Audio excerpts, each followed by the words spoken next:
Hi అండి, welcome to శ్రీస్ little kitchen. ఈ వీడియోలో మనం బాగా వైరల్ అవుతున్న చైనీస్ చిల్లీ బటన్ పొటాటోస్ ఎలా చేయాలో చూద్దాం. ముందుగా పొటాటోస్ తీసుకొని మొత్తం పీల్ చేసేసి వాటిని ముక్కలుగా కట్ చేసుకొని బాయిల్ చేసుకుందాం. అందులో కొంచెం సాల్ట్ కూడా వేసుకొని బాయిల్ చేసుకుందాం. ఇలా సాఫ్ట్గా బాయిల్ అయిన తర్వాత వాటిని అన్నింటినీ ఒక బౌల్లోకి తీసుకుందాం.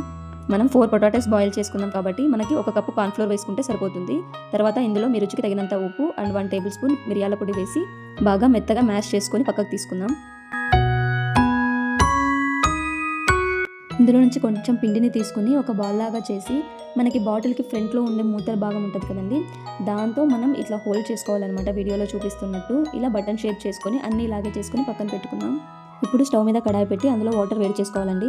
ఆ వాటర్ బాయిల్ అవుతున్నప్పుడు మనం రెడీ చేసి పెట్టుకున్న బటన్ పొటాటోస్ని అందులో వేసి ఒక 5 మినిట్స్ బాయిల్ చేసుకుంటే అవన్నీ పైకి వచ్చేస్తాయండి. అప్పుడు వీటన్నిటిని తీసి కోల్డ్ వాటర్లో వేసుకుందాం. ఇప్పుడు ఒక బౌల్ తీసుకొని అందులో 1 టీ స్పూన్ చాపుడ్ గార్లిక్ వేసి అలాగే కొంచెం కొత్తిమీర వేసి అలాగే 1 టీ స్పూన్ కారం పొడి వేసి 1 teaspoon chilli flakes and 1 teaspoon soya sauce and 1 teaspoon vinegar వేసి అలాగే half teaspoon sesame seeds వేసి బాగా మిక్స్ చేసుకుందాం.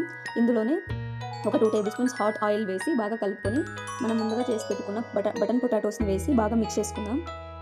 ఫైనల్గా కొంచెం గార్నిషింగ్ కోసం కొంచెం కొత్తిమీర, కొన్ని సెసమీ సీడ్స్ వేసుకుంటే మన Chinese chilli button potatoes ready అయిపోతాయండి. ఈ రెసిపీ మీకు నచ్చినట్లయితే లైక్ చేసి ఇలాంటి మరికొన్ని రెసిపీస్ కోసం నా ఛానల్ని సబ్స్క్రైబ్ చేసుకోండి. Thank you.